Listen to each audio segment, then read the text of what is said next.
The Batteries Included podcast is brought to you with United Chargers. United Chargers presents the Grizzly range of EV chargers. There's the original Grizzly Classic, a powerful, heavy-duty, portable EV charging station built to withstand the toughest conditions. The Grizzly Duo, a dual-port unit designed to charge two vehicles at the same time. The Grizzly Mini, a small portable charging station built with an indoor-outdoor rated cast aluminium enclosure. And the Grizzly Smart, a revolutionary smart EV charger. All Grizzly chargers come with a convenient 24-foot cable and the ability to adjust the current from 16 amps all the way up to 40 amps. That's 9.6 kilowatts. Plus, they're IP67 rated. Built in Canada with the highest quality materials. Order yours now at unitedchargers.com. That's unitedchargers.com. Hello, and welcome to the Batteries Included podcast. It's February the 16th, 2024, and this is episode number 24. Thank you very much for joining us. On today's show, we'll be talking about Rivian teasing its R2 vehicle ahead of its March reveal, the Ionna Charge Network announcing its CEO and big ambitions, Stellantis is adopting the Tesla NACS connector, but maybe not getting Supercharger access, and of course, much, much more. I'm Domenick Ionna. Joining us today is the ebullient Mr. Tom Moloughney, senior editor at Inside EVs and host of the YouTube channel State of Charge. And we also have the measured Mr. Martyn Lee from the EV News Daily podcast, which is available on all the best podcast platforms. And of course, Kyle Connor joins us from the majestic, practically palatial halls of Out of Spec Studios, where he produces high voltage videos for a number of YouTube channels. All right. Hey there, everybody. Good to see you all. Oh, I forgot to ask, do we have are we going to do the EV News Daily weekly reporting roundup this week? I've got one if you want one. I do want one. Awesome. Okay. Well, here we go then. Thanks, Tom. Yep, let's take a look at what's been happening in the last week or so in the world of EVs. Well, some great news looking at January year on year. It was up from 600,000 to 1.1 million EVs, BEVs and plug-in hybrids sold globally last month in January. The new Ford Puma will be going electric, and we'll get more details later this year on the pure electric version of a very well-selling car and in a segment that could be very popular for Ford buyers. Mercedes-Benz came under some criticism for the way that their EVs looked with the EQS, for instance. Very much designed all about aero, but now we find out that Mercedes' future will be perhaps a little more traditional Mercedes and less focused on the aero stuff. Now, let's talk a little bit about Hyundai.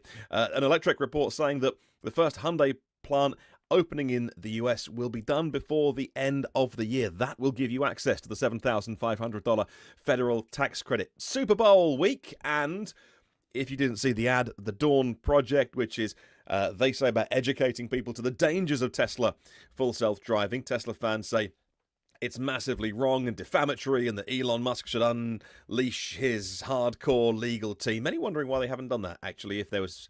if the ads weren't true. But anyway, the NTSB logo was used in that ad to highlight the dangers of Tesla full self-driving. NTSB saying that it was nothing to do with us. Please remove our logos, Dawn Project. The new Kia Stinger will probably be called the EV8, a Korean car blog.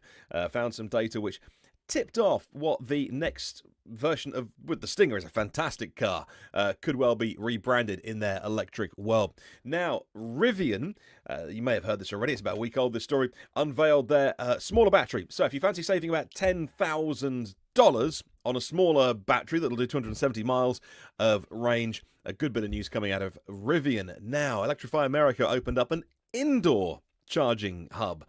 Okay, I'm not sure why we can't just put chargers outside, rather we have to, a little canopy is nice, but they've taken this to completely the next level. Let's put the chargers indoors. Now, I guess it is completely out of the elements and the wind and the rain, and maybe their hardware will last a little bit longer now that it is indoors.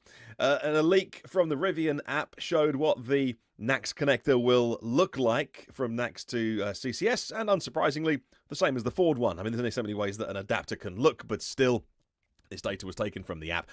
The cars that sell below MSRP in the US, according to an IC Cars study. The Coda Electric, the ID4, and the Ford F-150, the hybrid version are those that will get you the best deal. And some good news coming out of France. Their scheme was so popular. for subsidizing EVs if you are from a lower income family, that they've had to temporarily pause it because it went down so well. And that is the latest news. Back to you, Dom.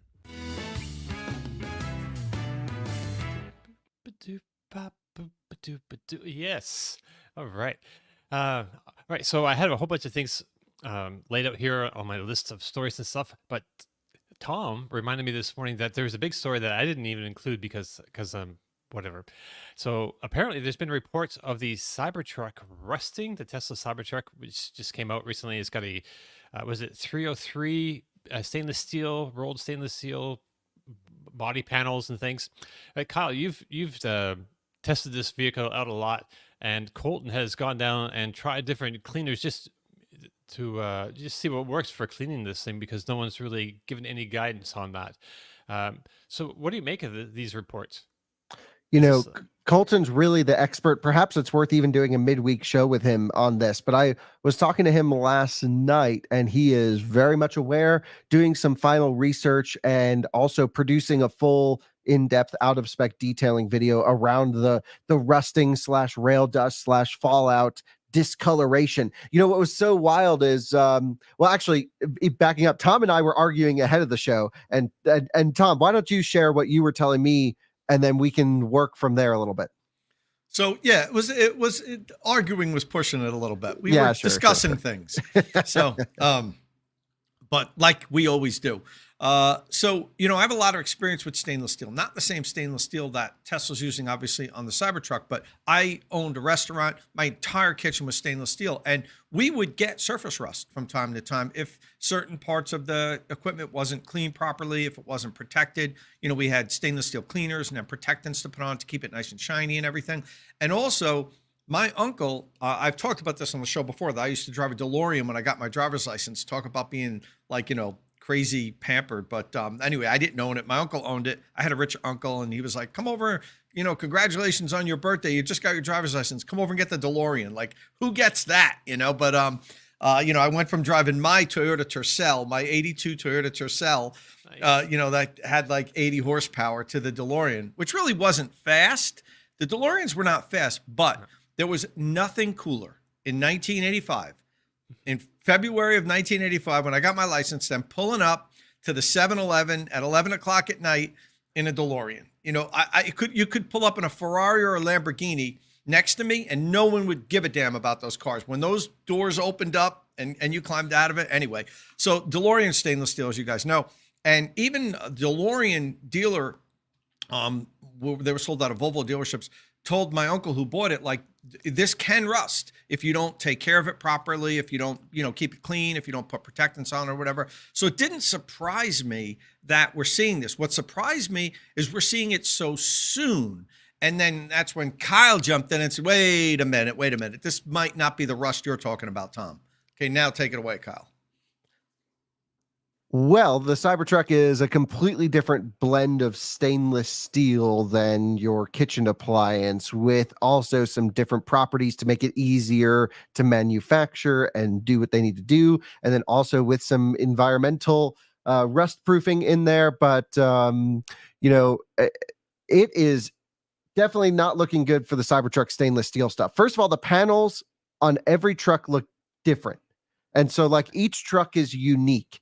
And Colton was talking to some of the Tesla people in Austin, at least, and they were doing like a 7-stage, I think, sanding process to get the imperfections out of the trucks. This is just for the early deliveries. I don't know if they're still doing them or not. But I will say we had a Turo truck that my friend Brandon Turoed when we were down there. It was one of the 5 that we had for our initial testing. And like, the driver's door was brown and the rest of the vehicle was silver, and it just looked awful. And Colton detailed another one that had discolored panels, but brought it all back to life. And he found the perfect formula to get rid of this discoloration or fallout or rust or whatever it is, which is Barkeeper's Friend followed up by Windex. And he has a specific process. He spent 2 days. He literally brought suitcases of crap And I mean, like, chemicals in there. And he's like, he put, it was so funny, in the suitcases that he brought down. He's like, I'm not trying to blow up the plane. I'm a detailer. Like, please don't discard anything. and it all made it through on the flights down. But he found the perfect formula to fix it. The big question is what's going to happen long term, because there's also been some questions about the ammonia in Windex reacting with the stainless steel. We haven't seen any ill effects from it yet. But again, the trucks have only been out for a couple of months. What does this do over years? We don't know. So it's all a giant experiment. And Tesla has been really quiet about any of these topics. They literally say in the owner's manual, don't leave bird crap on it, don't do anything. It's like supposed to be the world's toughest truck. And they're like, but don't do any of these things to it. They even say you're not allowed to drive it on dirt roads or you will void your warranty. We have a whole podcast on Out of Spec coming on that. We compare it to the other electric trucks warranties, which are hilarious. I know I'm being pretty harsh on it. I'm a Cybertruck fan. I think it's cool, but I think some of this stuff is annoying. What I would do if I got a Cybertruck is just wrap it so you don't have to deal with any of this crap. Yeah, to their credit, that's what I've seen. My experience of social media of people saying this panel is discolored or it's unlike the rest of the truck, but cleaning it made them all match. The natural question that you would ask was, why would it leave the factory like that, or did it discolor after? Why would it leave the service center? I think it's after they go through like a curing, gotta be, discoloration thing. But it always comes back, and it always looks. I've seen a few before and after pictures, and it always looks absolutely fine. But it must be frustrating. I guess a lot of the early adopters are kind of in it partly for the experience as well, so they're not really complaining about it. They're like, "Oh, cool, we did a thing." Oh, cool, my Cybertruck rusts. Yeah, and then I fixed it, and then it's cool. So, yeah. Your mic's a little bit low, Martyn. I'm sorry. But that video that we showed while we were talking about that's Colton explains that pretty well at the beginning. That's one of the properties of this stainless steel. It can have it looks sort of bluish sometimes, or it look kind of like bronzish sometimes. It just kind of different discolorations happen.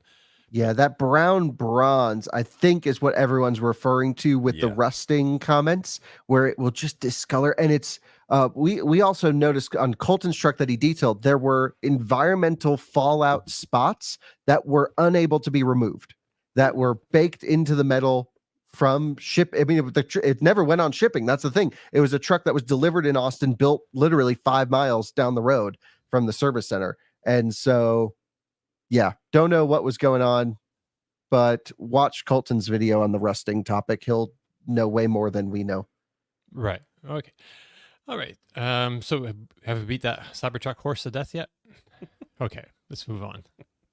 All right. So Kyle, let's start with you this week. So there's not a whole lot of big news. I really wanted to catch up on, what you guys, the podcast crew, what's going on with your vehicles. So you got a new one this week. So the Kia EV9 is a hot vehicle. It's an attractive 3-row SUV. It seems to be selling well, and you got yourself one for 6 months on loan, not from the manufacturer, but from a dealer, which kind of blows my mind. For whatever reason, your local dealer, Fort Collins Kia, has decided to take initiative and put this car into your hands so you can really get a feel for the ownership experience and share that with a wider world. So you have a video up now about where you're going to pick up the EV9 and your plans for it. Maybe you can just tell us a bit about the spec that you got and what kind of videos we can expect to see from you over the next half of the year. And if there's anything that, that's popping out at you that you didn't really notice maybe in your first initial wave of reviews, because we have a few videos on the Kia EV9. Like if people are curious about the Kia EV9, you can go to Out of Spec Reviews, and they have a bunch of content on that vehicle already. Yeah, I mean, we try to be first for any large volume, exciting electric vehicle. EV9 to me is particularly exciting because this is really the largest SUV that's electric that you can buy in our market. And, this and ID Buzz isn't out yet. And it's just, I think it's a great looking vehicle. Kia and Hyundai have built some of the best electric cars on the electric global modular platform, the EGMP. And here we have it in the largest form EGMP can stretch to. There are tons of different configurations and variations of this model. The one that we have is the longest range example. Okay. This is the one that gets 300 and something miles in the EPA cycle. I'm not sure which cycle they use. I got to dig up a lot of this stuff. We're going to be doing a deep dive into this vehicle. And yeah, I can't thank Fort Collins Kia enough for letting us borrow it. You know, we have a press car coming. I think we get it on Tuesday. So that would have normally been our first opportunity to do testing. We were invited to the first drive a few weeks ago. Jordan went and did all that stuff. But even before that happened, our Kia dealer had a lot full of these things. So I just ran over there. They were viewers. They're like, we'll hook you up. You can use our vehicles for testing. So we got range tests in and initial drives and charge testing and all the initial stuff we needed to do with the dealer cars before the press introduction even happened, which this is the best scenario for me. I didn't have to travel anywhere. It's right across the street from my house. And I mean, it's not like it was such a great thing. And I had the vehicle at home on roads that I drive in our own testing loops. Those videos did pretty well. Our viewers bought a bunch of EV9s from this dealership and they went, holy crap, this is crazy. And then apparently someone backed out of this EV9. So someone ordered a rear wheel drive long range. It's called the light long range in Colorado. And the dealer's like, it's the middle of winter. What the heck are we going to do with this thing? We can't sell a rear wheel drive $60,000 Kia in Colorado. And I was like, I was talking to them too. And I was like, oh, that's awesome. Can we do a range test on that one? So Jordan borrowed it for a range test. We did a thing. And then they were like, why don't you just keep this one for 6 months? So we picked it up exactly 10 days ago. And we have it for 6 months to do a long-term review on it. The dealer sold themselves the car, but then put all the stuff in my name. So I have the app, I have everything activated, the free charging, all of that stuff is, we're really getting an ownership experience. If it breaks, I'll be the first one to tell you. There's no, because this is a dealer, it's not like Kia or anything, they're like, you just share, we always just share our experience anyway, but I just love that it's not from a manufacturer and from it's an actual local business who's supporting out of spec with this one. And there's no mileage, limitation. They're like, just go send it, do whatever you want with it. And, nice. At the end of 6 months, if it's successful, maybe we'll do another one. I don't know. One of the biggest bits of feedback, funnily enough, I've seen online, and it is the old cliche of the difference between our countries again, is so many people online I've seen saying, I need a vehicle this big, and I'm so pleased there's an electric choice now. And it's not about, the brand or the power or the all-wheel. I've seen so many comments just simply about the size. I need a vehicle this big, and I want this car because it's electric. And, we wouldn't get that because it's oversized for our roads. Although, I absolutely wouldn't mind one because it would take all of our stuff and more. And it's not, it's not Hummer big, is it? So that's the feedback I've seen online is people saying, this is great. I need this vehicle. It feels big, even getting out. It's been interesting. We're going to do a whole comparison of R1S, EQS SUV, this one, and Model X, a little race to Vegas, some comparisons. Those are all the only large 3-row electric options on the market, those 4 models. There's also EQB and Model Y, but those are like tiny 3 rows that no one's going to fit in the back of. So we're really keeping it to those 4 models, and Mercedes is working on sending us out an EQS for that. Rivian's working on sending us a R1S out so we can do everything. We of course have the Model X here and the EV9.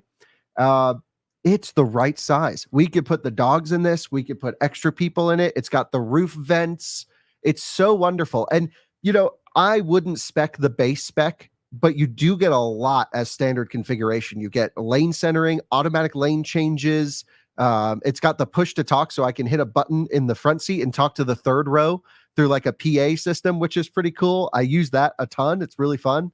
Kind of freaks people out. I love that. It's got pretty good headlights. It's really, and it's got great charging. It's really, I've only DC charged it once. I've only AC charged it twice, but it's got a lot. The only thing I will say is it seems to be really inefficient. Okay. Less efficient than I expected. Even though it's a brick going down the road, this one doesn't have a heat pump.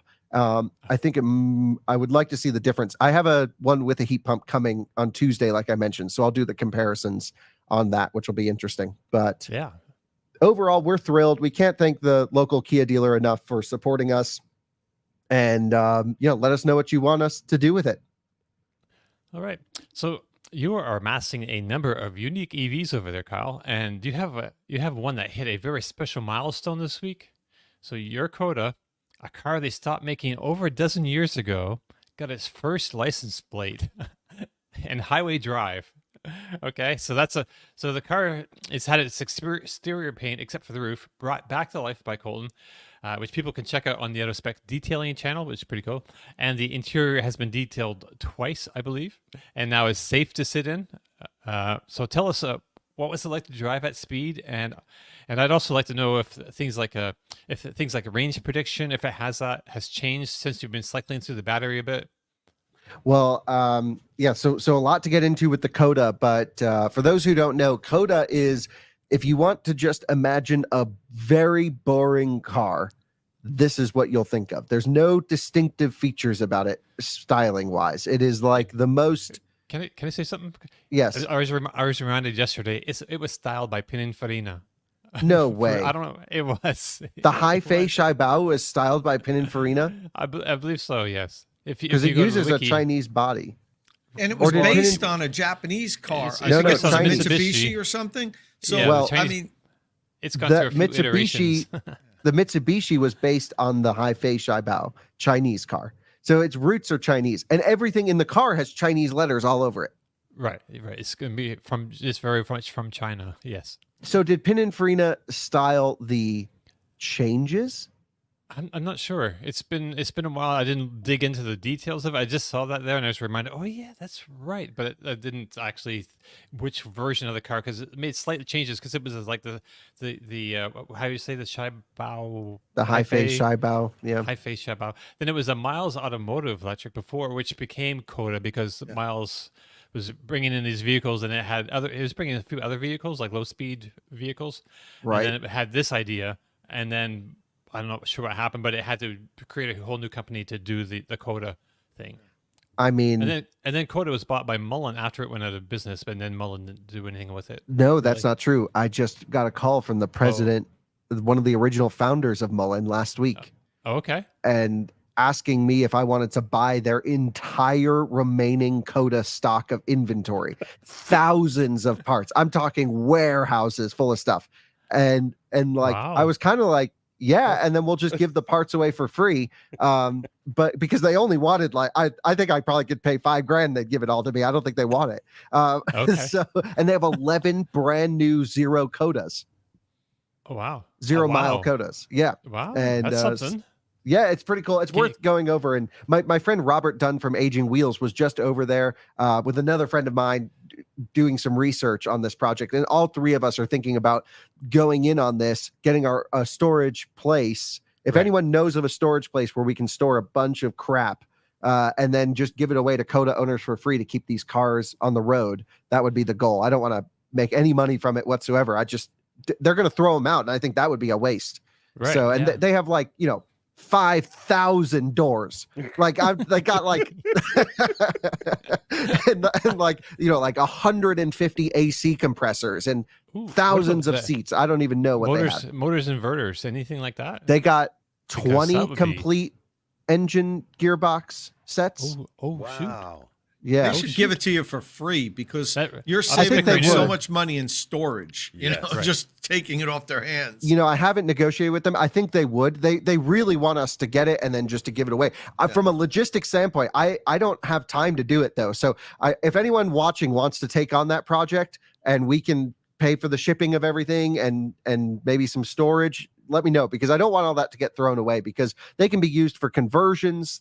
They're good parts, but Mullen is just sounds like a crazy company. And even I was talking to the guy there, and I'm like, can you tell me anything that would give me confidence in Mullen? He's like, well, I don't know, not really. Amazing. So I don't know. Amazing. But look at that. But look at that paint job that looks so much better, right? Restored. Wow. And this is before the polish. This is just compounding. Wow. This is just compound. It's been in for polish yesterday, and today he's finishing it up. Oh, wow. So it really looks brand new. He showed me a picture. It looked like a mirror. So it's, a couple $1,000s in paint work. It needs a couple little interior bits, but I put the first, I picked it up with 49 miles on it. It's got, with this shot, I think it had 57 miles on the odometer, and then we drove it for the first time. So I went to DMV. That was a whole process because getting the title was a whole process, but they actually got one of the digits wrong on the title.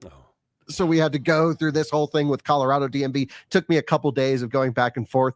Finally, we got the license plates for it. The insurance was a 6-hour phone call of them trying to figure out what the heck it was. Same thing I had to go through for my Polestar 1. And ultimately, we got that all sorted. And now it's a drivable Coda, and I'm going to be driving it. You know, the LFP battery seems to be fine. We do have extra battery modules. Robert does at Aging Wheels if I need any, but I have not cycled the battery enough to know its performance. Robert's car will shut off at 70% state of charge.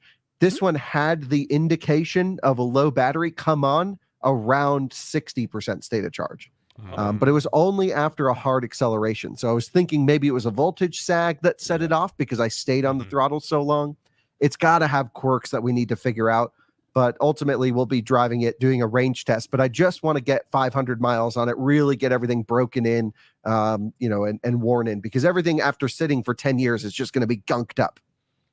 Marty Walsh has a great suggestion here, or even high school shop classes. If number one place breeding anti-EV sentiment right now, but yeah, like high schools for a while there, back in a decade or so ago, they were doing like conversions in high schools and shop classes, and kids were learning how electric motors and inverters all kind of work together to turn the wheels, and that's not happening anymore. I haven't really seen it. It could be happening. I just haven't. It's not been on my radar like it used to be. Yeah, I did an interview with a guy who teaches EV conversions in high schools, but it's in he's in New Jersey, but he works in Southern California. It was confusing, but he was a cool guy. It's from the EV Learning Center. Okay. I bet lots of places like that have got budget that would want stuff that they can teach with.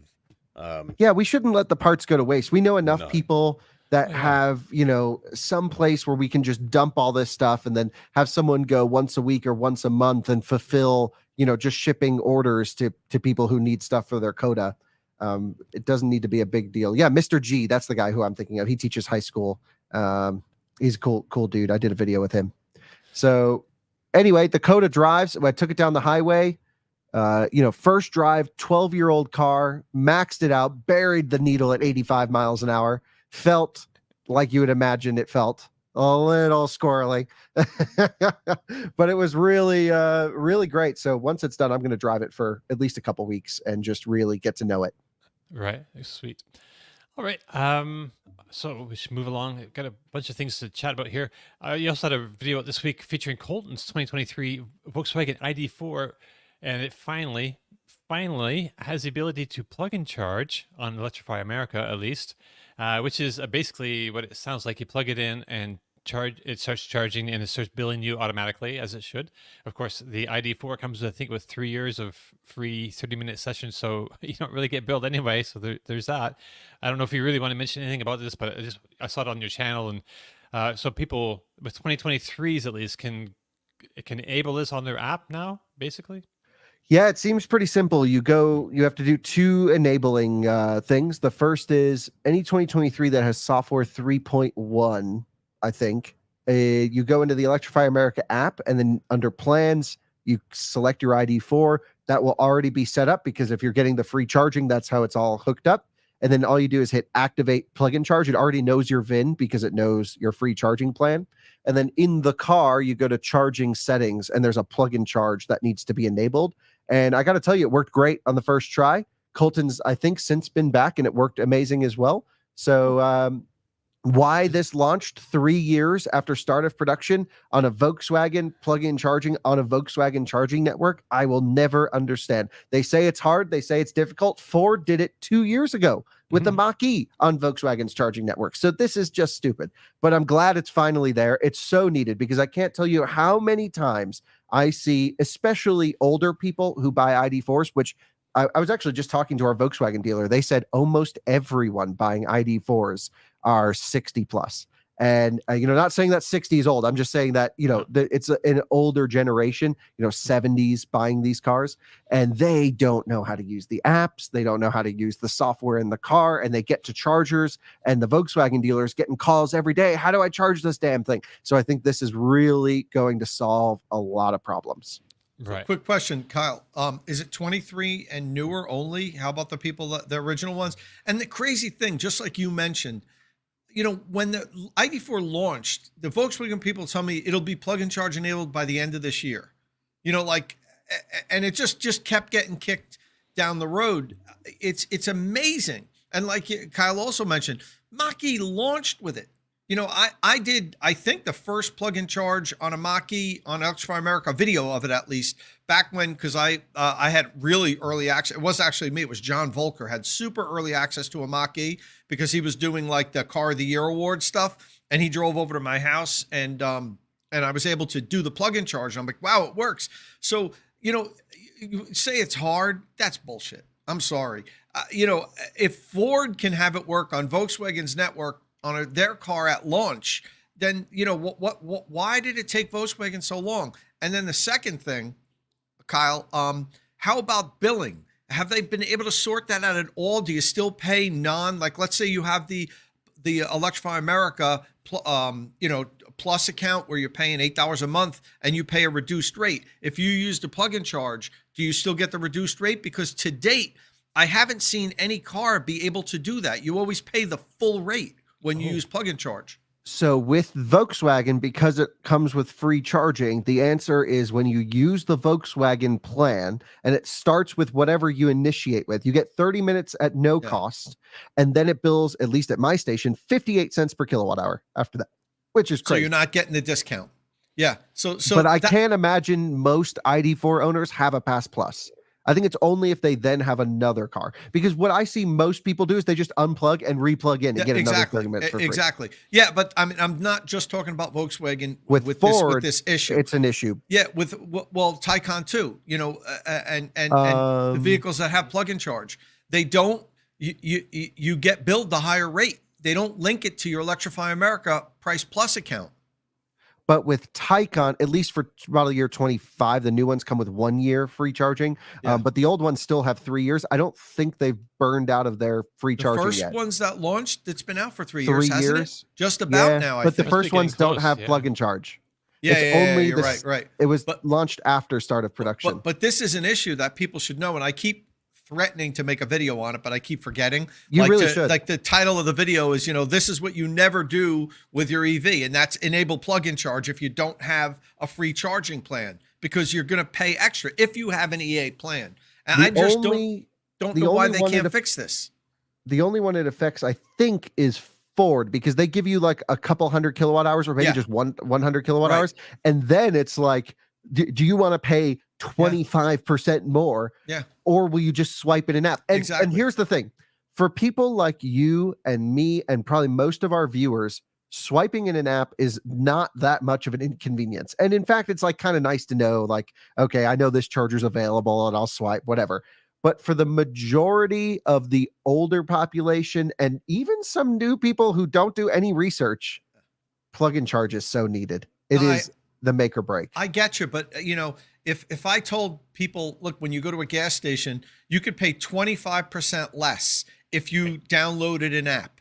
If you use everyone would do it. I don't care. The 95-year-old would buy a freaking cell phone just so they can have an app and do it, for 25% savings. So it's just nuts that they haven't been able to figure this out. So any of that, I move agree. on. Yeah. You're right. Absolutely. I disabled my plug-in charge on my Lightning like a week after I had it, because I already burned through the 500 kilowatt hours that they gave me for free. All that work on plug-in charge. And they did a lot of work on plug-in charge, completely gone to waste. If you own a Lightning or a Mach-E, disable plug-in charge, unless you don't care about paying 25% extra, because you're paying 25% extra when you go to EA account. Well, I have to qualify that. If you have the Price Plus account, if you're a very infrequent user of the plan, so you don't have an Electrify America Price Plus account, then it doesn't matter. Then you're paying the same. But if you have the account and you're paying the $7 a month fee, disable your plug-in charge, because you're paying more money. Right. I can't believe we're still talking about this not working Yeah. properly and in 2024. It's And just, Martin, the crazy part is Electrify America right now is the only network in the US that supports ISO 15118 plug-in charge. So you set up your Ford with it, you set up your Volkswagen with it. Let's say Ionna or EVgo also sets up plug-in charge. Most vehicles only support one contract. So then you'll have to choose which network will my car plug and charge on, because Electrify America won't roam. that doesn't make any And sense. so then it's like you got to pick and choose. And BMW supports 5 contracts, so that's great. And it will automatically select based on the one you're plugging into. But most cars today only have room for one on the chip. That's crazy. That's well. crazy. You know, funny enough, I was advising a very, very old friend of, not old age-wise, but I've known him. We went to university in the 90s together, so we've grown up together. Our careers developed together. We've both got 5-year-old children. I didn't want to get it wrong, and he said to me, I'm trading in the BMW X3, and I'm going to buy an EV. What should I buy? And we talked about that. I just bought a Polestar 2, and I like it, and it's nice. And and he's, you know, he's not tech backwards, he's not tech forwards, he's, you know, he's kind of just like a normal guy. But I thought, I can't get this recommendation wrong because it's someone I care very much about, and I care about our friendship. So, you know, again, on here and on my podcast, and you're talking about the pros and the cons, and you try and give people buying advice on the battery bargains midweek shows that we do. And I just said to him, do you like the Model 3? He said, yeah, I like it. I said, buy a Tesla. And that's the end of the conversation, because he does regular journeys that are about 200-mile round trip, and he passes superchargers. And I said, if you don't, go and drive one, and if you like one, just buy one. That is as your first EV. And then when you're in the ecosystem, and then you can decide if you want to get involved in CCS chargers. And I came away from that conversation, I thought, isn't that telling? That, because it's someone that I care very much about. If I got it wrong, or if he had a bad experience, I would feel awful. Just buy a Tesla. Like, if you don't want to get involved in all of that, plug it in, walk away, do that. It's interesting in 2024. That's my recommendation. Right? Especially considering that I'm sure you would rather not recommend Teslas. Well, you know what? I would rather recommend an interesting car for him. Yeah. Like, he's coming out of a BMW X3. He's you know, he likes that car that he came out of. And so he wanted something, you know, he didn't want a Model Y, but he loved the idea of getting a Polestar. And I was like, you know what? In the middle of winter, you want to do 200 miles round trip. He's got a new little kitty like mine. And I'm like, in the middle of winter at motorway speeds, because it's all motorways that he's doing for 200 miles, you're going to struggle to get home without a quick top-up charge. And on a Sunday night, when you got work on Monday morning, and it's 9 o'clock, and you got a little one in the baby seat, even a 10-minute top-up charge is not what you want. It's what I would do, and it's no problem, and I build that into my life, and it's what we do here. So yeah, I would love to recommend him something kind of more juicy, you know, if you like, kind of something more interesting that he could get his teeth into. But he loves the idea of a Tesla. So I'm like, if you love the idea, go and buy one, and you will love that car. It's a safe bet for sure. Yeah. Hey, Tom. So you had an interesting week this week. You flew down to Texas for the day, and then it's kicking off a whole series of videos. I think this one video, this whole situation is kicking. I think it's going to kick off like a whole. I think your life is going to change right about now. I think it's, you know, tell us about what's state of charge. Yeah, so I haven't officially confirmed that I'm going to do this, but I'm really thinking about it. So, you know, so often I get people sending me pictures of their home charging equipment that has like burned out, like there's a problem with something, whether it's inside the EVSE, a disconnect switch, a burnt NEMA 1450 outlet, something like that. And they're just kind of like, Tom, what went wrong here? So I had always thought about and I try to respond to everybody that sends me these problems, but I have to admit, I apologize if you're someone that sent me something and I didn't respond. I get overwhelmed with emails. I can't respond to everyone. I wish I could. But this week, I happen to be on the Tesla Model Y Facebook group. And just so happened, pops up a picture of this guy's service disconnect next to his Tesla wall connector that's just melted. The thing's trashed. And he's like, what the hell happened here? I hired a licensed electrician. I pulled a permit. This is the third time this has happened. So I'm like, this is really interesting. Like, what's going on here? You know? So I messaged him and I asked him a couple questions, and I'm like, look, how about this? I feel bad for you. You're having a lot of problems with this. Would you consider letting me fly to your house, analyze the problem, bring in a local contractor, fix it at no cost to you, but I need to be able to film everything? And he's like, well, I need to get this done really quickly. I said, how about this? Within 10 days, I'll have it fixed and you'll be charging your car again. It's going to take me a couple days to put all this stuff together. And it was over the weekend. So he said, all right, let's go for it. So I contacted my channel sponsor, Q Merit. I said, look, guys, find me one of your contractors in San Antonio. It was just San Antonio, Texas. As you guys know, I'm up here in New Jersey. I said, I need to schedule somebody as soon as possible to come out. I sent them the pictures. I said, I don't know what's going on here, but the guy said he's had a failure on this disconnect box. He's had a junction box melt where he had to have an electrician come out and repair it. And the breaker for his wall connector has melted inside his service panel on 3 different occasions. He's like, there's like something crazy going on in this guy's house. So Kim Merritt said, sure, you know, we've got contractors everywhere. We'll set you up with somebody. And so then I said, look, guys, this isn't a Q Merit commercial, but if you want to partner with me on this and pick up the cost of the repair, I'll talk about, that, you're my channel sponsor and everything. So they said, Tom, we'll cover the cost for everything.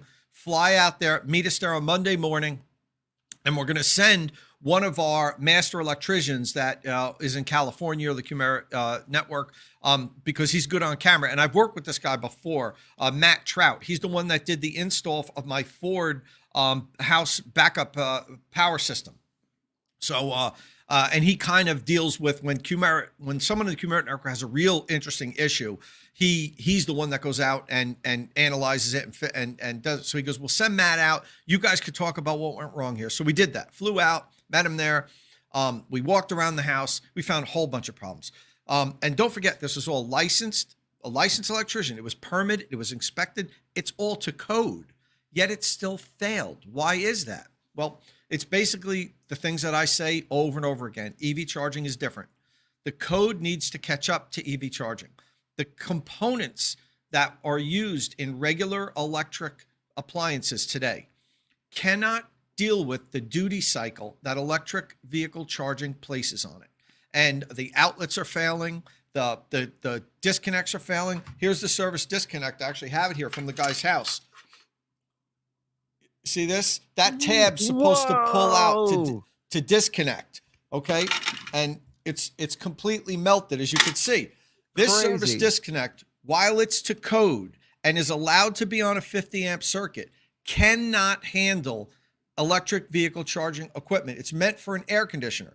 If anybody out there has this pull type service disconnect on your EV charging equipment, have an electrician come out and swap it out for the knife style, the ones that are on the side you pull down, because this cannot, I talked to Matt about this. He said, Tom, we replace 10 to 15 of these a week around the country that people have had installed, and they just cannot handle the duty cycle. The fact that 40 amps of power is passing through it for 6 to 8 hours a day, sometimes 7 days a week. They just aren't designed to handle that duty cycle. They can handle it in short bursts like you have for an air conditioning compressor or a pool pump or something like that. So that's one of the problems. The other problem is, from his service panel, he had 85 feet of aluminum wire running to a junction box. At the junction box, then they ran copper to the wall, 60 feet of copper to the wall connector. So that in the panel, the connection to the breaker was melting, and it actually charred his bus bar. So his bus bar and his service panel was destroyed, and the connections inside the service, the junction box behind the house, were all melted. So we replaced everything except his service panel, because for that you need to get the utility involved, because they have to shut the power off. And quite honestly, that was something outside of the scope of what I promised I would do. So we fixed everything, pulled copper wire around up through the attic, down to the house, got rid of the service disconnect. First of all, you don't need a service disconnect for EV charger. You only do if it's on a circuit that's greater than 60 amps.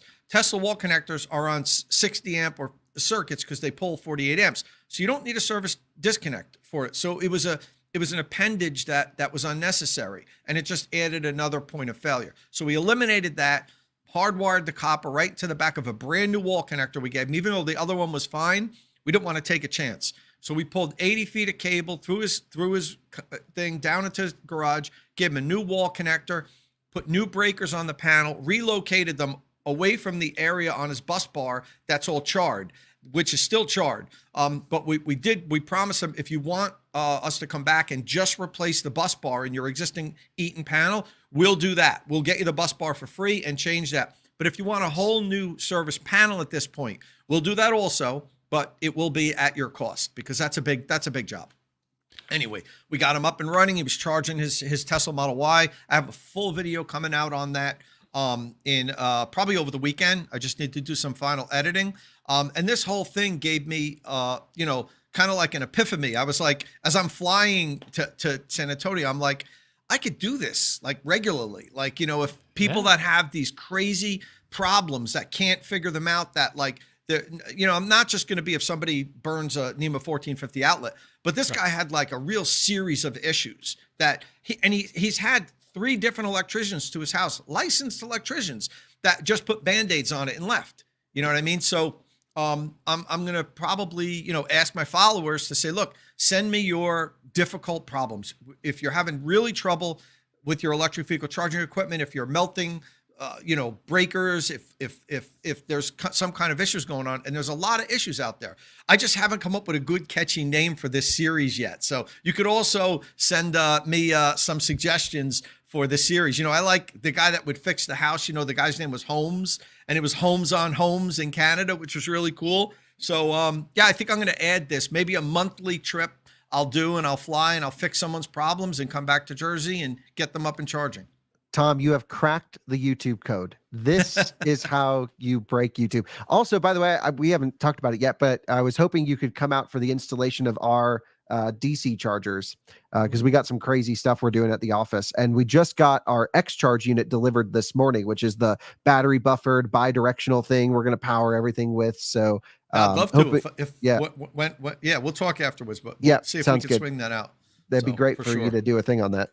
Yeah, that'd be great. Yeah, so and the point of that is, and not to plug my channel sponsor, but the point of this is, I do get a lot of people that message me and say, Tom, Qmerit came out and gave us an estimate, and it was $1,800. So I had my local electrician come out, and it was $900. Why does it cost twice as much? That's ridiculous. I'm not using them. And the truth of the matter is, you're gonna probably pay more if you hire Qmerit. I'm telling you flat out right now. But number one, they won't use a service disconnect like this. They'll use the right one that probably costs them $60 or $70 more just for that one part. They'll never run aluminum wire. They'll run copper wire to the connection straight on. They use torque wrenches for all of the connections. That's super important. Inside this disconnect probably melted because the connections weren't torqued properly. Because it was copper going in and copper going out. Now, it is a crappy disconnect, but it was only like a year old, and I would have thought it might have taken longer to melt. So I'm thinking they were either under-tightened or over-tightened. People assume I just need to crank on it, make sure it's super tight so it's good. No, it has to be the right amount, and I'll tell you why. The wires are a certain thickness, and when you crank on those connections, what do? You compress the wire.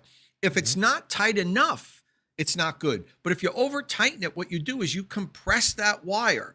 Now the wire's half as thick as it's supposed to be. So, you have to use a torque wrench, do it right. So that's what I'm getting at.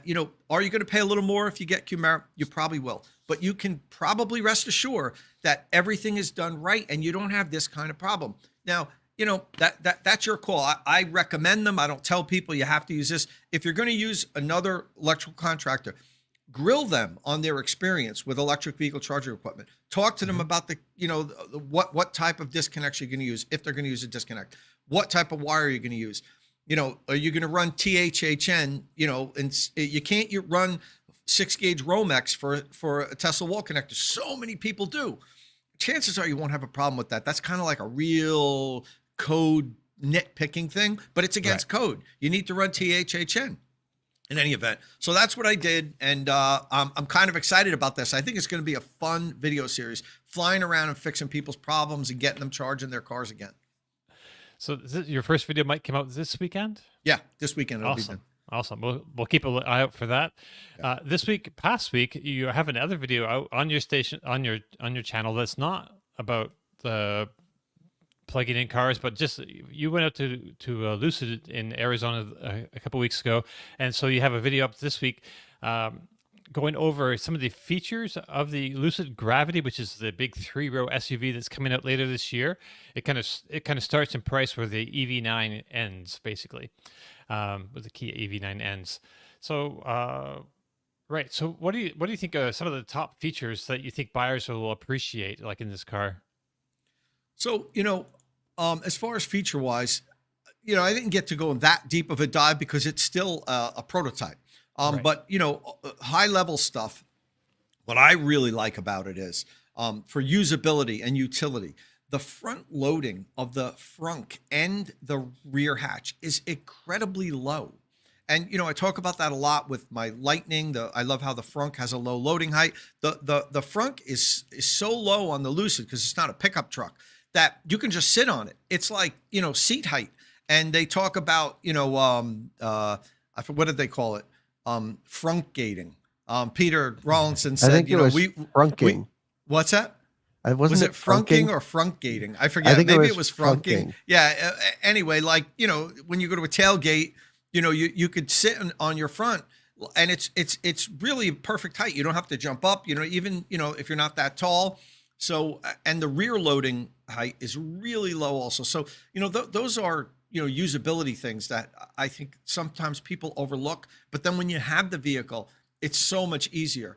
The back is enormous. When you put those 2 rows of seats down, holy crap, you could fit Derek Jenkins talked about when they first, in my video, he said, when we were first commissioned to design this, Peter Rawlinson said, I want it to fit a standard American refrigerator in the back. Wow. And he said, we can fit a standard size American refrigerator in the back. Well, of course, being a wise ass, I said, can it fit my Sub-Zero? And he just looked at me. He was like, that's not a standard refrigerator. So, but it's still huge. It's huge, the back. So I think that, the usability of this thing, it really, to me, is like, it's more minivan than SUV to me. It's there's a picture, if you're watching on YouTube now, of a couple ladies sitting in the front by the beach. Very nice. And so that was important.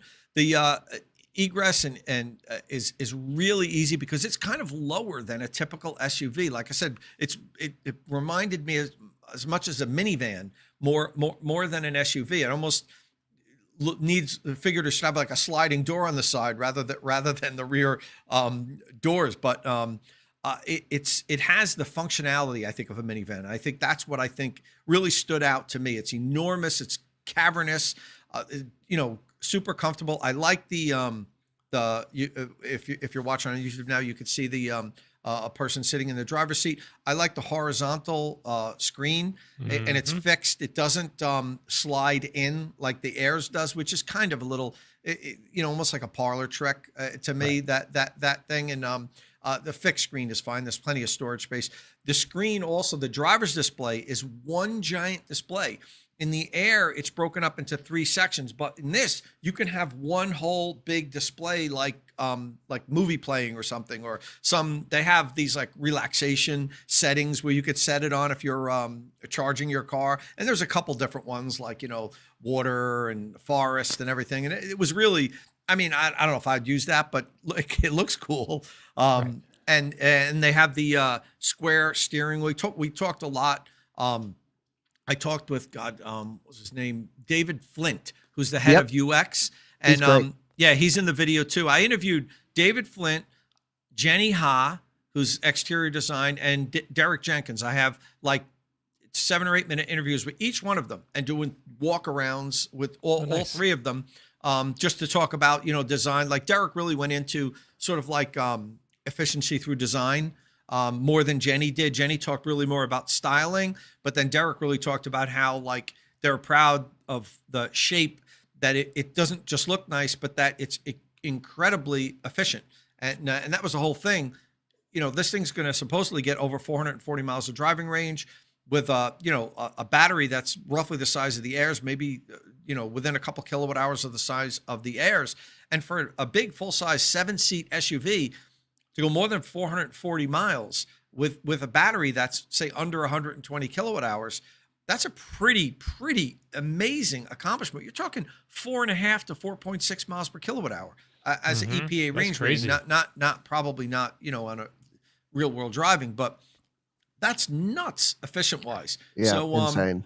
Let's see if they hit all those marks, but I really like it. I think it's the functionality of it to me is what I was really impressed with. This is a family SUV that doubles as a minivan, that goes far, should charge fast, looks pretty nice as far as I'm concerned. I think Lucid cannot get this thing to market fast enough. It's right. I'm not going to go as far to say as it's going to save the company, but we all know Lucid's not selling as many Air as they had hoped to at this point. I think their rates between $300 and $500 a month or something like that, which is well below what their original guidance was. This vehicle here, if this doesn't sell well, Lucid's in trouble, because it's an unbelievable. I think it's a great package. It's going to start at $80,000. I don't know what you're going to get for $80,000 though. They haven't told us what that $80,000 model is going to have. You're not going to get all the bells and whistles for 80 grand. No. But they are going to make a version of it available so that it'll sneak under the federal tax credit limit, and you can get that federal tax credit and drive one that's maybe slightly decontented and out the door for only a little more than $70,000, which would seems to me would be a great value. I'm sure it made the news, Domenick, but the Lucid pricing was just completely revamped this week. Right, so I was just going to mention that. Maybe we should just throw that in now. They chopped $8,000 off the price tag of the Lucid Air. I'm not sure if that's all the different trims though. That's the touring. Yeah, so each one got on pure. Yeah, each one got a different price reduction except for Sapphire. Okay. Sapphire didn't get any price reductions, I suppose. No, but that's the craziest. $250,000 to get $1 million+ supercar performance is, right, I would say, a deal of the century. But under 70 grand, or under, what is it now? 79 or 69 for a base Air? I saw 79. Is it 79? I thought it used to be 80. We should double check. Right? New Air. Hold on. Give me 1 second. We got Google. Oh, I put in new Air pricing. Gave me MacBook Air. 69.9. Yeah. Under 70 grand, yeah. or under $700 a month on a lease with, I'm not sure how much down. And I'm sure that doesn't include taxes and fees. But yeah, wow. That's now, see, this new pricing, there's someone put a comprehensive list on Twitter, feels like the right price for the car today, given I don't know much about the sales numbers or anything. I don't really follow that, but it just feels like, okay, now it's hard to ignore this car, because they used to be 170 maxed out, and they were I don't know what the Pure was, but the Pure just launched recently, but they were always a bit higher than I think they should have been. Right. And now this feels right. This is like, it's still an amazing car, incredible driving range. Again, the chassis performance, the braking package, the way it drives, the space efficiency, styling, still, you guys know, not my thing. But wow, for 70 grand, holy smokes. And that's on the Pure, which is the most efficient one, which is the one I kind of like the most. That's a lot of car. Yeah. The Pure is the deal now. That is a great car at that price. Fantastic deal. Right. And you can't buy a Model S long range right now because they're on stop sale. Yeah, what is that? I just saw this in here. Anthony C says Model S and Model Y performance are under a stop sale. What's up with that? Yeah, the EPA asked them to stop selling them while they work out some sort of range calculation issue on Model S dual motor all-wheel drive and Model Y performance variants. Keep in mind the EPA redid a lot of their testing procedures for 2024, so I think you're going to be seeing some of this coming through. It might just be a few day thing. It might be a few week thing. I don't know. We don't know if that's weird. because they under or over promised or whatever it is, but just something to keep an eye on as we hear more. Right. Okay. Hey, Martyn, you had an interesting week. So there's some weird vacation thing around this time of the year, I guess, that people in Britain do. You were telling us about it. It sounded kind of weird. You all go to camp or something, like a summer camp kind of situation, but on the seashore, or I don't know. Yeah, But you drove. Yeah, so the holiday camps are a thing which are essentially a very 1970s British thing where you all go to stay in this fenced off camp where there's swimming pools and all the staff wear a certain uniform. So we are at Butlins where there's red coats and it's all very much enforced fun, and we will all have fun for a week. And there's entertainment and there's karaoke and they all do a song and a dance. And for people of parents of a certain age will know Mr. Tumble, and Mr. Tumble was there. So that was obviously the highlight for me and all of the 3-year-olds around us. Okay, so that sounds like a very British vacation. But this is also a very good time for you to take your Polestar 2 for a nice long drive with the family for the first time. You just got this car, and so I just want to know, like, how far did you have to drive, and how did you and the fam, like it? How are you enjoying it? So 220 miles round trip. So we got home with just enough to get home. And honestly, the thing that has surprised me most about the Polestar, well, actually, there's 2 things that I very much recommend about the Polestar. Firstly, it feels like a group of people have thought about it incredibly well.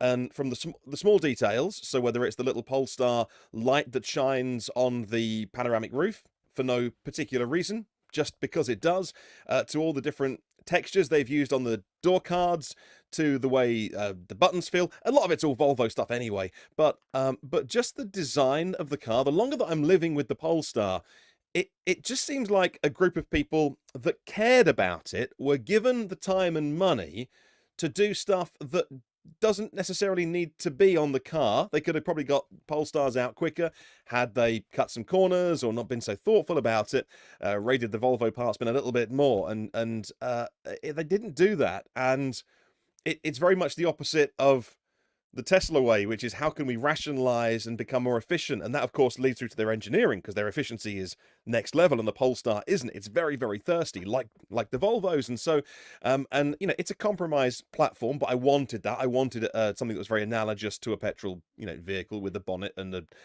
center console down the middle and stuff. And so, because, we could have got an Ioniq 5 or an EV6 and had a pure EV experience, but I wanted this. And so, that is the thing I recommend about the Polestar so much, is that it feels like somebody cared enough to design this car to delight, and just nice little touches in it, and that is it's so nice that you get in it and you think, I think somebody cared about this. And I'm of a certain age and of a certain experience with my car buying and selling life. That's exactly what I wanted. And it just feels nice to get inside a Polestar. So that's my first thing. The second thing is, there's been a real revelation, is Android. Now, obviously, I'm in the Apple world. In fact, we were all joking on our private message, because after about 6 months of going around in circles, last weekend, I just bit the bullet and went from Windows to Mac. So after my entire professional life of being productive on Windows machines. And so that's a lot of muscle memory. I've always had like the iPhone, the watch, and the iPads and stuff, but for doing stuff, I've always been PC. And so this program you're watching today is being streamed through the iMac for the first time. And it's probably why I look so terrified on this live stream, because I have no, it's like I'm doing 150 miles an hour with my eyes closed, and I don't quite know where we're going, but it's all working, so let's pretend I know what I'm doing. And so Android has been a revelation, because it doesn't matter if you're in the iOS ecosystem or not. It just works. And it's been the longer that I live with it, and the more my 5-year-old loves talking to OK Google. And he asked, we were in the car yesterday, he's like, you just set hey, off Google. 500 people's devices. I'm so sorry.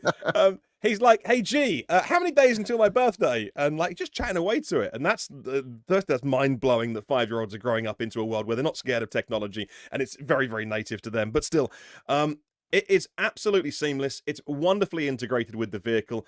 I know that's coming to more cars, more vehicles. We know it's coming to Ford vehicles as well soon, sometime this year, isn't it? I think it's like with the Mach-E, where they're getting more deeper Google Maps integration, where they're opening up the BMS, so Google Maps will know your state of charge, where to navigate along the way.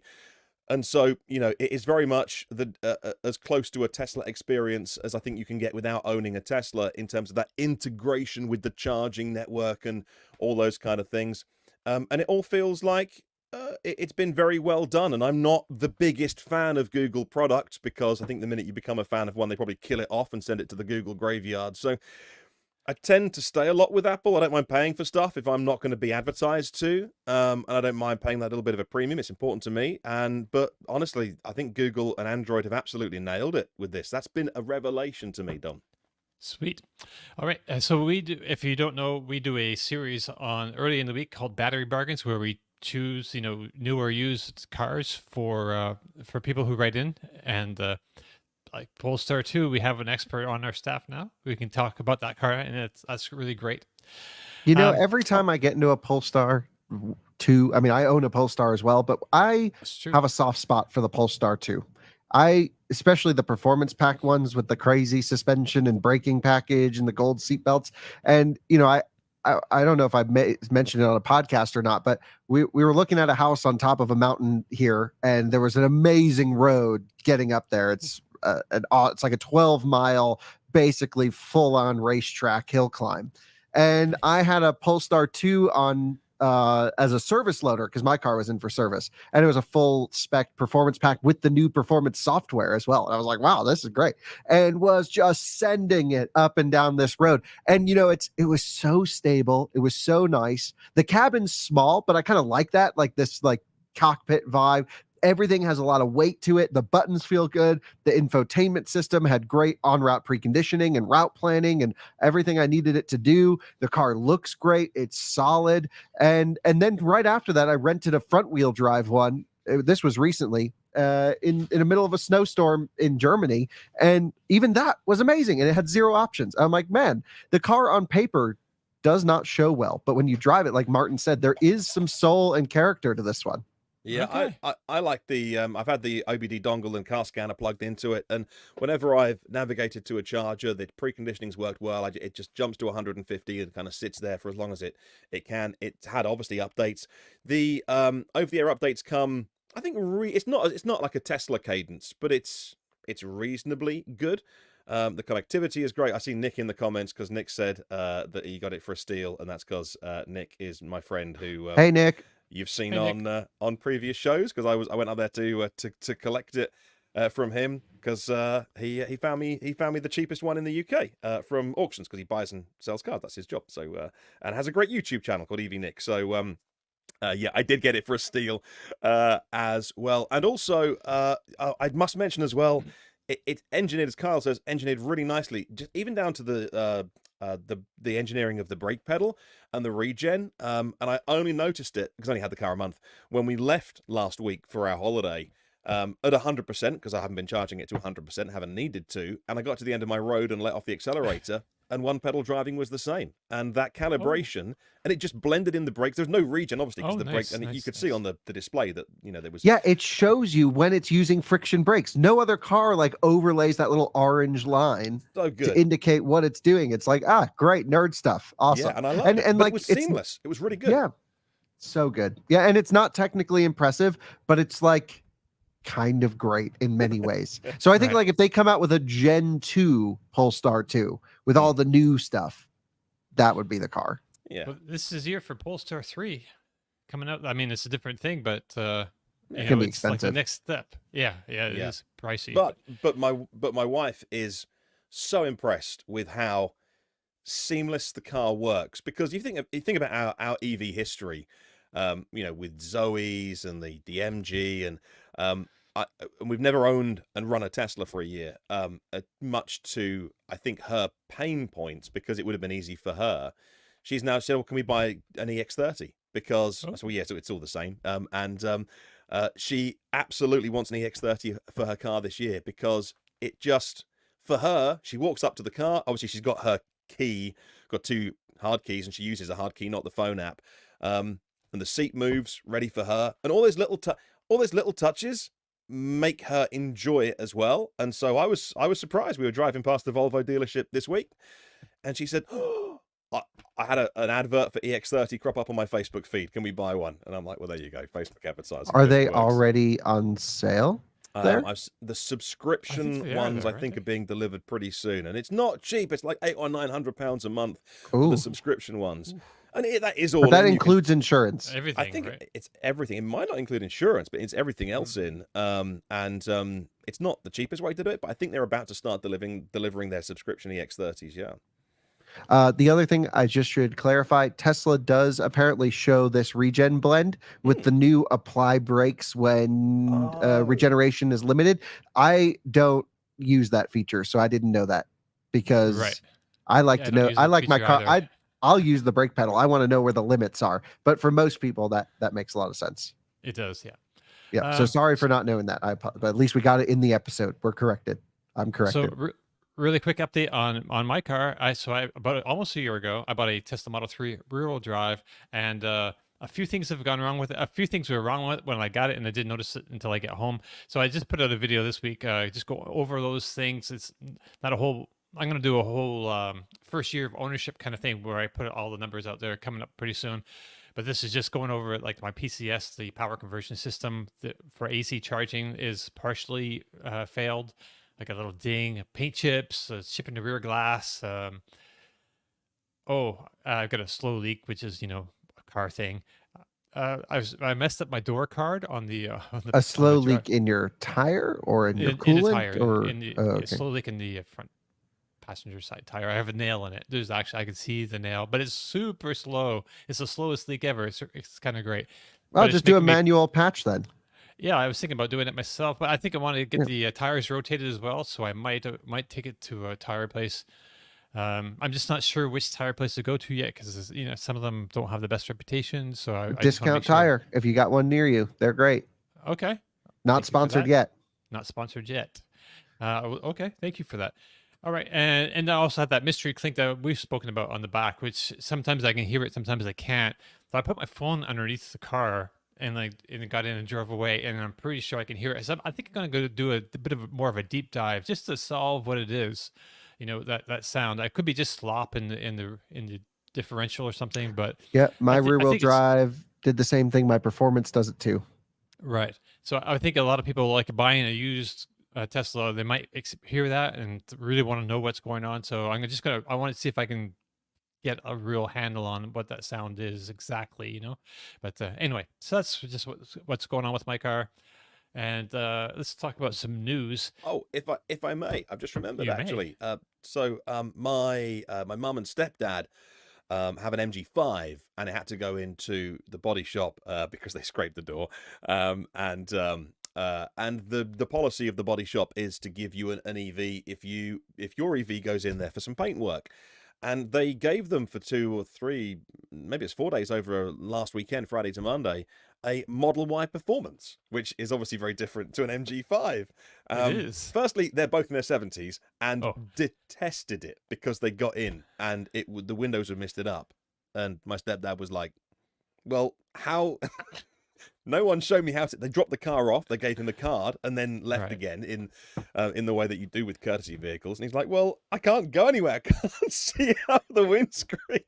But anyway, obviously, this is a vehicle that gets loaned out to people for short periods of time. It has a hard life, and I'm fully aware that we talked recently about the Hertz offload of the Teslas.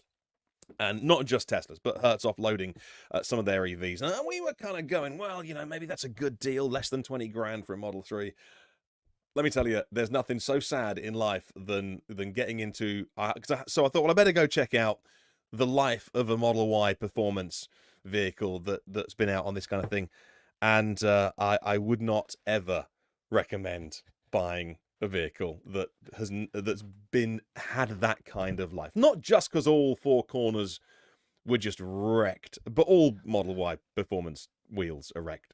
That's just the rule if you own one of those. But You have to curb it before you leave the dealership. have to curb it. Right. Just generally, it was just such a sad car. It was just mistreated and not looked after and scuffed, and it was just a working vehicle. But there was something very sad about what was once a £60,000 car, maybe about a year ago. That I just like. I would never ever want to have this in my driveway because it would just be full of too many problems and was just beaten up. So, first-hand experience of being in a car that has had that kind of life. And I was probably a bit flippant. I was like, hey, yeah, look at the Hertz deal. You might get a bargain. You can drive those cars before you pay for them, though, the Hertz thing. You do get like a weekend extended test drive. Certainly made me realize that perhaps I was a little bit quick to, off the mark a couple of weeks ago when I said that, because it was just awful. It was just terrible. But yeah, we could probably recondition the four wheels, give the car to Colton, and yes, you'd get and it probably still drives just fine. We have to fix the alignment because people probably whack holes with it and everything. But give it to Colton, recondition the wheels, do some minor checking on it, put some new tires on it, and you'd probably get it'll probably be still a great car with couple 100,000 miles of life to it. So you're right. If you can get a super good price on it, so you can always replace a lot of the body panels on the inside, on the interior, like the door card is going to be like $300 for me. My front screen, I had a little chip, which might not be chipped actually, but if you need to replace the front screen, it's $300. You can find it on eBay. So a lot of these little things, and there's aftermarket accessories out the. Whatever up this, there's a lot of out of aftermarket accessories out there. But anyway, we should talk about some news before the show is over because we're kind of a news show. But I really wanted to, it's not a big news week, but so I really wanted to catch up with everybody's car situations. So the big news this week, I think, is the Rivian R2S teaser. It's just a teaser, but it does tell us a fair amount about the car already. There's also the spy photos that have been posted yesterday. Oh, that's true. Last night, that's true. Right. We should pull those up. If you can pull up either of those, Martyn. But I was kind of surprised. So they released this first like little video trailer, and it shows like the R2S sitting in a garage, and we lightened it up a little bit so you can see a bit more. It's like a pretty messy garage. It's kind of neat that they use just looks like anybody's garage for this set, and it looks just fine and polished in their video. But the front end, it looks like an R1S. It looks like is that it? Is that so? I know I assumed they were going to stick with their brand identity, but man, did they ever stick with their brand identity? I don't know. Tom, what do you think? Well, I mean, why not? That doesn't surprise me that the front looks pretty much the same. That doesn't surprise me at all. I think that Rivian wants to celebrate that look, so that I remember when I was at one of the drives, some Rivian representative told me that we want when a Rivian's driving at night, we want everyone to immediately know that it's a Rivian. That's part of our brand identity. You look in your rearview mirror, you see those lights with the light bar, and that's Rivian. So that doesn't surprise me at all. I'm looking forward to this vehicle. Yeah. I've owned two Rivians. They're great vehicles.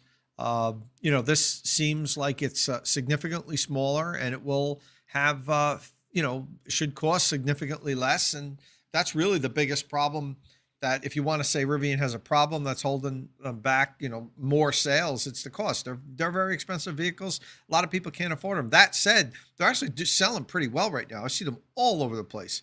And, so it'll only do better with this, down market version. So, it's great. We're going to get a full look at it soon. That event's in a couple of weeks. So March 7th. Yeah. Yeah. I'm deciding whether or not I'm going to go. It's in California. Not sure I'm going to go because you're really not going to get a lot of alone time with it. It's not something where you can carve out 20 minutes, I don't think, and get some alone time with the vehicle, but we'll see.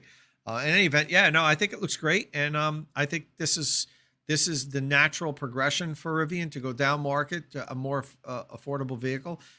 Tesla did it. Lucid's going to do it. They're already talking about their midsize in about 2 years. So, I think it's great. So Mike, the car geek, mentions, does the one photo show it charging at the right rear? Yes. Which is kind of weird, correct? Because now the Rivian R1S charges on the front driver's side corner, right? Right. And so, yeah, this would be a totally different charging location behind the rear wheel, though. So that's decent. And here's the picture on the screen now. That's the still from the video. And at least for superchargers, it's in the wrong spot. Right. It's on the opposite side. Yeah, it's which is maybe there's enough cars out there that'll be charging on superchargers with the port on the other side that they can all kind of group together, which is what happens in Europe. And then like all the cars with the, I don't want to say correct, but the native charge port location have them on the other side. I don't know. We're not that smart over here as the Europeans, Kyle. People are going to park any way they want. Well, with version 4, it's no problem. So as long as they get the new dispensers out eventually, and maybe even retrofit some of them, then you can reach any location. Yeah, but they're going to be in a minority for a long time. Yeah, for at least a couple years, but so will native NACS cars. Yeah.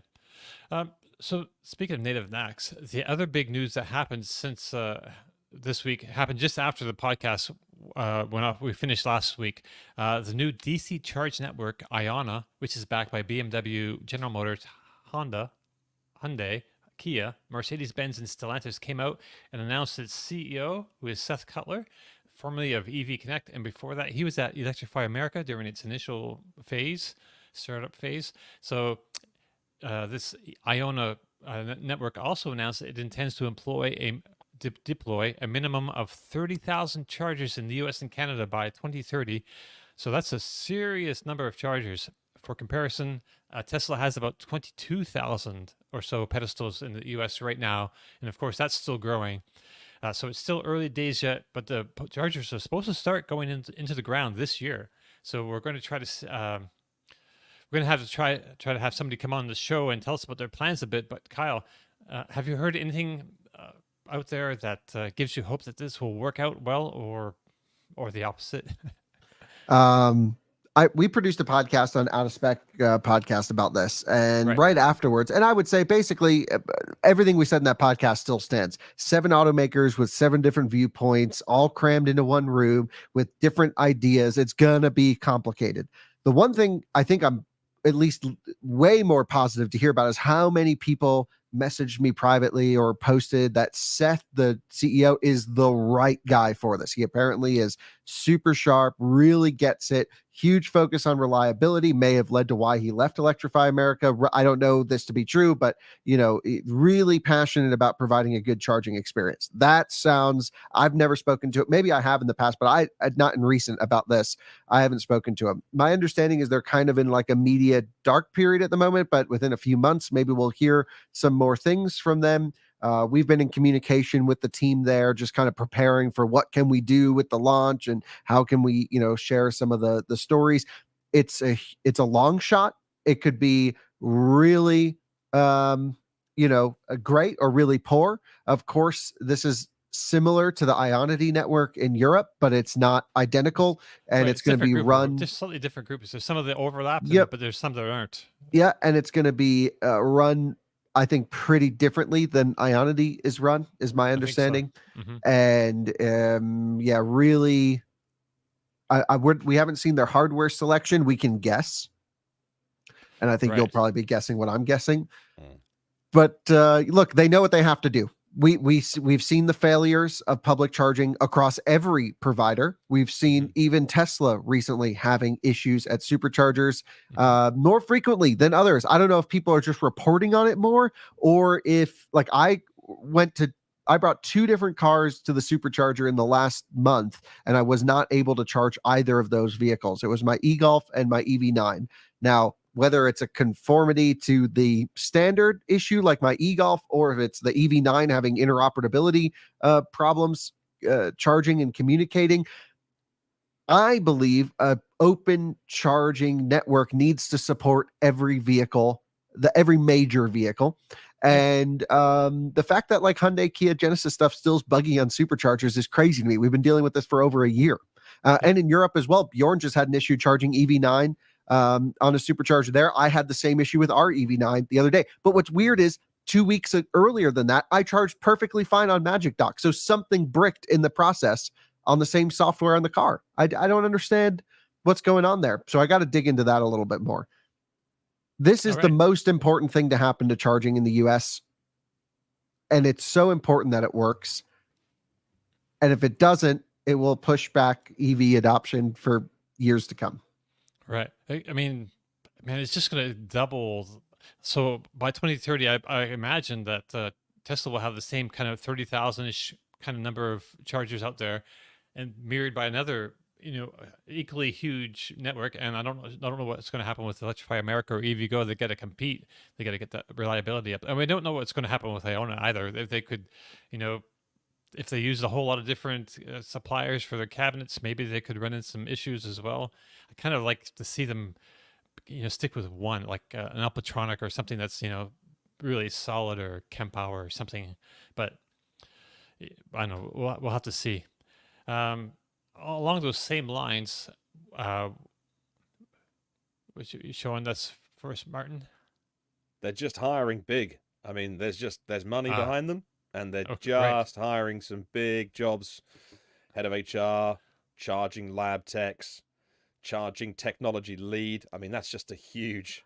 That's the big thing. Project managers, big jobs. Chief engineer of software. These are big gigs that they're advertising right now. Design lead, director of deployment, site acquisition. I mean, we know a few friends of ours that would be amazing at a few of these jobs. But I mean, this is to get on the ground, to do it right, to work with a great team. If they get it right, like Carl says, chief engineer of charging technology. These are big gigs. And if you get this right, you move an entire country forward in terms of electrification. So they need the who's who. They need the real top. And the thing is, we were talking about, like, are there even enough of these experts, the right people? Do they even exist across in the world? I think they're going to have to pull people from China, pull people from Europe. I don't think in the US we have the dream team to make this happen. I know, like, a lot of people in the charging world, and there's very few that are the real top dogs.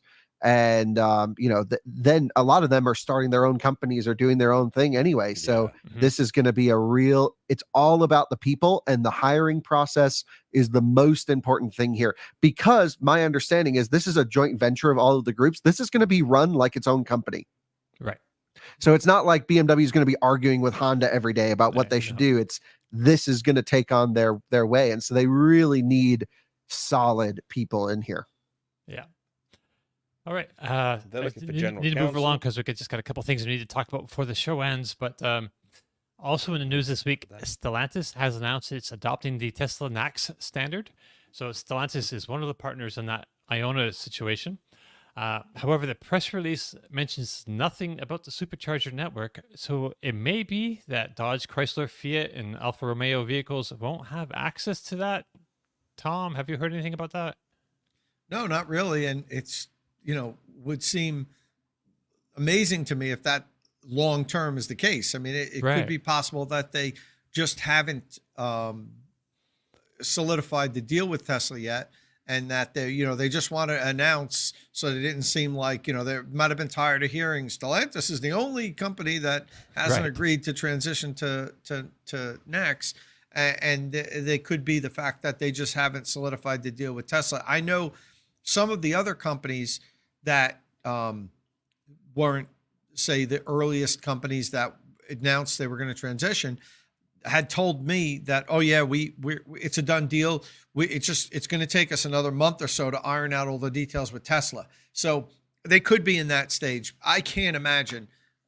Could you imagine, switching over and then not having Tesla Supercharger access? Like, it's crazy. If you're cross shopping vehicles with a Stellantis vehicle and a competitor from any manufacturer, if it's like a close call between, should I get this? Should I get this? Should I get the Ram? Should I get, the Silverado? Oh, but I can use, most of the Tesla Superchargers if I get the Silverado. How do you buy the Ram unless you get the Ram Charger with the onboard, range extender. So I can't imagine that that's not going to happen. Well, but we've heard rumblings that they don't want to partner with Tesla. I still can't believe an automaker would make that decision and basically not have access to like half the, because Tesla still for the longest time is going to have, the dominant number of plugs because they're not slowing down. They're installing supercharger sites at a rate, at least I think as fast as Electrify America is. So I don't know. I think that would be a terrible decision on their part if they just decided, no, we're not going to work with these guys, and our customers, we'll have to drive by a Tesla supercharger and find one on our own network. So I spoke to Stellantis about it, and there's a few. I can read you the official response, which I will. This is the thing they quoted me back, but let me get to that in a second. But it's also, there's a possibility that the supercharger network will open. Like 70+% of European superchargers are open anyway, and they may not need a document with Tesla. So it's at least they can already go to Magic. Not that you could buy a Stellantis EV in the US right now, but if you could go to a Magic Dock location. There are not many, but I imagine there will be more public superchargers coming. So that's one side of it that maybe they're banking on. The second, I totally agree, Tom. I think it would only make sense for them to offer what their competitors are offering. It would be crazy to think that that's not possible for, a Stellantis vehicle not to charge them the same chargers Ford can. But we've seen crazier things happen. Here's what Stellantis said. I reached out and I said, congrats on J3400. Can you share any details regarding access to the Tesla Supercharger network for your customers? Yours is the first release we've seen that doesn't mention Tesla, and we don't see any communication from Tesla on their end. Was this done separately from an agreement to gain access to their network? And Kelly, who's a spokesperson for Stellantis, said, thanks for reaching out. All I can tell you at this point is we'll continue to look at all options that make charging simpler and more convenient for our customers. And I would say the Tesla Supercharger network makes charging simpler and more convenient for your customers, which makes me think, yes, they will probably go with it. Someone commented that TFL said they're absolutely not going to go with it. So, who knows? But that's the official response. We've had people from companies tell us one, they might have asked someone from Stellantis and they said, no, we're not dealing with them. We've had people flat out tell us something, and then a month later, we're like, they just told us that, so I don't necessarily hold that. I just, how confusing it would be for a Stellantis EV owner if they had access to some superchargers. You know what I mean? Like you said, some of them are going to be open. Some have Magic Dock, all these legacy ones they can't use. Could you imagine how frustrating that would be for someone that doesn't understand EVs? Like we're all EV nerds. You buy this Stellantis EV, and then you got to figure out which one you pull into one, you use it, now you're on your road trip. Oh, there's supercharger. You pull in and it won't communicate. Oh my God. Talk about people being pissed off. No way. I'm going to hold to it. I'm saying they're going to have access. They can't, they can't be that stupid. They can't be that stupid, but we'll see. Yep. Because they'll be missing out on stuff like this, which was in the news this week, of 164 charging stalls, 16 pull-throughs, solar canopies above all of them off the i5. And why would you want to drive past this? Because you're driving your Stellantis car. All I can think about are the number of Model 3s without bike racks or trailers parking in the pull-through spots. What are you doing? There's 160 of them, so it shouldn't be too bad. But it is on I-5. That's a high volume corridor, I believe, right? Well, of course, away. You're going to pull up with a trailer, and it's just going to be a sea of Model 3s blocking all the pull-throughs. But that's the level of, and it's not just that, the Tesla are putting in 4 and 6 and 8 chargers here and there. Some of their recent installations have been just wonderful. There's Brandon Flash went to one. I don't know. It's huge. It's basically like 2 supercharger stations in one location, but the way he was describing the way that it's wired and stuff, it's sort of effectively 2 stations, but it is one. And I was watching that the other day. Because I had a bit of a Brandon marathon on my YouTube watching, and I was like, that is just so good. And it was empty as well, of course. And I'm like, Man, they just get it right over and over and again. It's not just the ease of use, the speed, the convenience. They just do it on scale as well. Right. They have that diner, that 50 style diner that Elon brought up a couple years ago. It's under construction and it looks pretty massive actually. It's going to be kind of an interesting. I'm kind of looking forward to seeing how that all shapes up. Yeah. Really quick before we go, we also learned this week that BYD has launched a feasibility study about building a plant in Mexico. They want to set up a factory. It already sells vehicles there, and it could potentially ship cars made in Mexico to the US and avoid the tariffs that cars made in China face. So BYD is expanding all over the world. It's being pretty aggressive. It's opened a plant in Thailand this year. It's planning a plant in Brazil to supply South America. It's got a plant coming up in Hungary in 3 years to supply Europe, I guess. So it makes sense to have a plant to supply the US as well. So BYD has been making noise about selling in the US for a long time now. Like they showed off the E6, I believe, the BYD E6, one of the first cars at the 2008 Detroit Auto Show. And then in 2009, it said it planned to start selling cars here in 2010. And that's right around the time that the Nissan Leaf started shipping. But that didn't happen. And there's a whole bunch of stuff happened. A whole bunch of political things actually, I believe, happened to kind of stop that. It's not all on the company, all on BYD.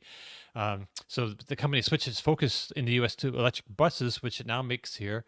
It did announce in 2015 that it's going to supply like an Uber fleet in Chicago with a couple hundred vehicles, but I think only 25 of them ever made it here.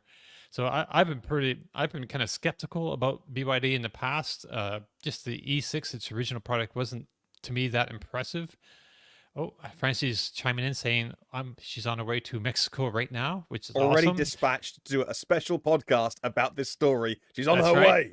That's right. You have your mission. Should you choose to accept it? I mean, you don't have a choice. You're accepting the mission. You're you're driving a BYD somewhere down there, Francie, and telling us about it. So I've been skeptical about the company in the past, but it really seems to have really grown up in the last, I don't know, 5, 8, 10 years. And they're building a lot better product now. Tom, should U.S. automakers be afraid? Be afraid. Be very afraid. Okay. You know, I'll do my best Paul Revere. The Chinese are coming. The Chinese are coming. And that's how they're coming. They're coming through the southern border. And it is inevitable. And Ford, Farley talked about this recently. I think it was in the news just a day or two ago. We've been saying it here for a long time, since this podcast began, back when we were on Inside EVs, that we're going to have a whole different landscape in the automotive world in the next 10 years. And I am predicting by the early 2030s, certainly by the mid 2030s, Chinese car companies are going to have a foothold in North America, just like the Japanese automakers had a foothold by the mid 70s. You know, they came in the 60s and early 70s. They kind of scuffling around. People laughed at them. They were these tiny little tin cars. You know, Toyota was called Toyota, and everybody just called it toys. You know, I remember my dad used to call it a toy. And then look what happened a few years later. But 10 years from now, the Chinese cars are going to be a mainstay here in North America, and they're going to, if the American manufacturers, if the European manufacturers don't get their act together, they're going to eat their lunch, because they're making good cars now. This isn't cheap Chinese junk, guys. They are making good, competitive world cars, global competitive vehicles, and they're going to make them for less, and they're going to have all the tech that some of our, say, legacy brands seem to be having difficulty transitioning to. They're holding on to making cars and not making tech, and that's what the next generation of auto buyers wants, is tech, and the Chinese are embracing that. And it's going to be difficult. It's going to be difficult run if we don't get smart on this. We're going to lose our whole industry. Wow, that sounds pretty dire. I don't know. Yeah, maybe though. I mean, record this podcast and play it in 10 years and tell me who was right. Or even 3 years. I think it was we'll start seeing some, them, but yeah. And yeah, I mean, well, basically the U.S. automakers need to, pick up their game and get stuff on the road, like, actually execute. Some of them have had a difficult time executing. Some of them are a little bit slow to introduce product. We lost Tom. Hopefully it wasn't anything I said. Yeah. But I just want to mention something on BYD really quick. Yeah. Which is, I know the link I sent didn't work. I sent another one, but you may have to be in the group. But there was a BYD Han owned by the U.S. government that was for sale this week on Gov Deals, and I only found it after it sold. Okay. Yeah. This is on the Facebook group we're looking at. This Foreign Market Car Sightings, best group on the planet, by the way. You may have to be a member to see it. It was a 2014 BYD Han E6, owned by Transportation Parking Services somewhere in America. Okay. Yeah, it's pretty cool. I'm joining this group. It was an E6. It wasn't a Han. It was just listed as a Han. Oh, okay. But it was an E6 from... Yeah, they were sold in the U.S., but only to taxi and fleet customers. So they've been selling in the U.S., apparently. First time hearing about it, fully electric ones. There were a few, like especially around the Chicago area. There was like a car dealership that was like green something dealership that was trying to bring them in. And I think they might have sold a couple, and then they had that, 25 of them made it to the Uber fleet somehow. So I don't sure what, but really the E6 is, I don't know. It's they were kind of crappy, but I just thought it was cool. Makes for a good. That's the kind of EVs I like. The real garbage ones. Definitely be an interesting one to drive. I have a feeling that the driving dynamics wouldn't be. Oh, well, of course, would be terrible. But that's not the point of that car. It's true. It's like the Coda. It drives like crap.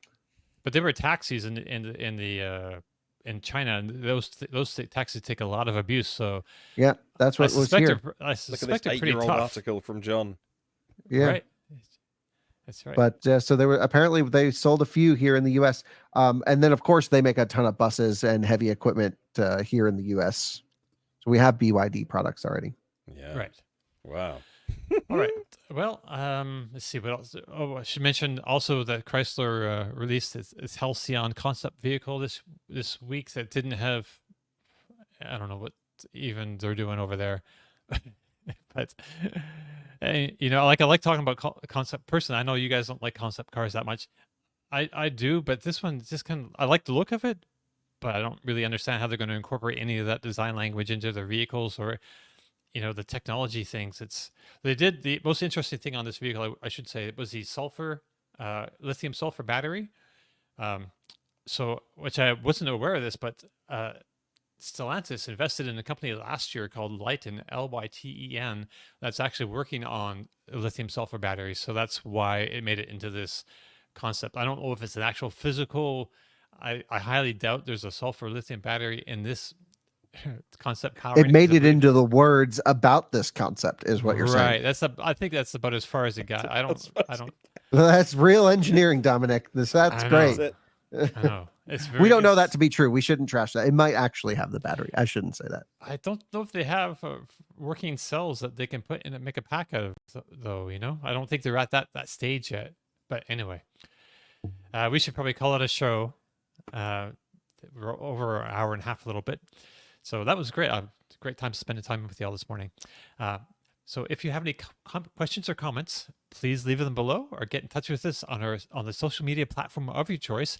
Don't forget, if you like the show, please give us a thumbs up, click subscribe, tap that bell icon for notifications. And thank you all again very much for joining us, and we'll see you all again very soon.